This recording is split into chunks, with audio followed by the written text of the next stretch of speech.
In this video, I'm going to talk about present tenses in Swahili. In Swahili, verb conjugation is a bit different from English. Let's take the verb kutoka, which means to come from.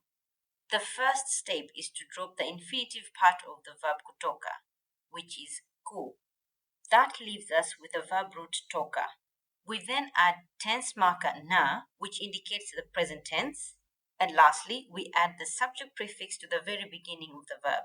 So, a Swahili verb can be built with three elements in it: subject prefix, tense marker, and verb root. So here's the example. Ninatoka, ninatoka. Ni is the subject prefix, na is the present tense marker, and kula is the verb root. Here are the example with the verb kutoka. Mimi ninatoka Tanzania. Mimi ninatoka Tanzania. Wewe unatoka Tanzania. Wewe unatoka Tanzania. Yeye anatoka Tanzania. Yeye anatoka Tanzania. Sisi tunatoka Tanzania. Sisi tunatoka Tanzania. Nyinyi mnatoka Tanzania. Nyinyi mnatoka Tanzania. Wao wanatoka Tanzania.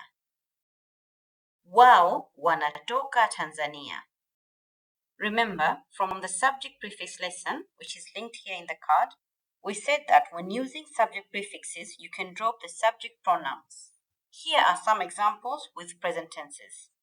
Ninakwenda kazini mapema. Ninakwenda kazini mapema.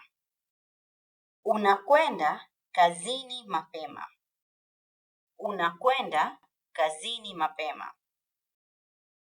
Anakwenda kazini mapema.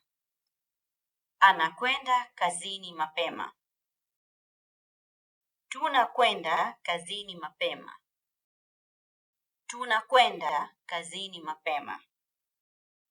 Mnakwenda kazini mapema. Mnakwenda kazini mapema. Wanakwenda kazini mapema. Wanakwenda kazini mapema. Here are some verbs you can practice. These verbs follow the same pattern. If you find this video helpful, remember to like and subscribe. Thank you for watching and goodbye for now.